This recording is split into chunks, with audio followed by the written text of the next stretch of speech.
প্রকৃতিতে এমন অনেক গাছ রয়েছে যেই গাছগুলি আমাদের দৈনন্দিন জীবনে নানাভাবে উপকার করে থাকে। এই যে আমার পিছনে যে গাছটি দেখতেছেন, এই গাছটি আপনারা সবাই চিনেন, শ্বেতাকান্ত। গাছটিতে দেখেন এরকম সাদা সাদা ফুল হয়, পাতাগুলি ভাঙলে এই যে এরকম দুধের মতন আঠা বের হয়। তো এই শ্বেতাকান্ত গাছ আসলে আমাদের যে কতটুক কি পরিমাণে উপকার করে আপনাদের বলে বোঝাতে পারবো না। এই একটি শ্বেতাঙ্গন্ধ গাছ আপনার বাড়ির পাশে যদি থাকে, এই শ্বেতাঙ্গন্ধ গাছের আহ, যে নির্যাস আছে, যে ঘ্রাণ আছে, এই ঘ্রাণটি সাপ জাতীয় যে কোনো পোকামাকড় আছে, সাপ আছে, তাদের অপছন্দ। বরং এই গাছটি যদি আপনার বাড়িতে থাকে তাহলে আপনার বাড়িতে সাপ সহজে প্রবেশ করবে না।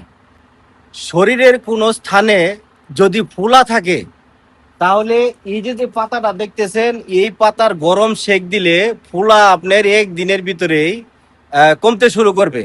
এবং কি 2-3 দিন এরকম দিলে আপনার শরীরের পুরা একেবারেই কমে যাবে। ফুলা অথবা পুরা জাতীয় যদি কোনো কিছু থেকে থাকে, তাহলে আপনার এই পাতার গরম সেক দিলে আপনার সেই ফুলাটা ভালো হয়ে যাবে। এরপরে আসি, আমাদের অনেকেরই শ্বাসকষ্ট থাকে, হাঁপানি থাকে। সেই শ্বাসকষ্ট এবং হাঁপানিতেও কিন্তু এই গাছের যে মূল আছে, শিকড়, সেই শিকড় কিন্তু ভীষণভাবে উপকার করে। এরপরে যাদের ব্রণ আছে, ফুরা ওঠে, এই ফুরাতেও কিন্তু এই গাছটা অনেক উপকারী। তো বন্ধুরা, এই গাছের আরো অনেক উপকারিতা রয়েছে, যা বলে বোঝানো শেষ করা যাবে না। আজই একটি শ্বেতাগন্ধ গাছ বাড়ির পাশে রাখুন, আপনার এবং আপনার পরিবারের অনেক উপকারের জন্য।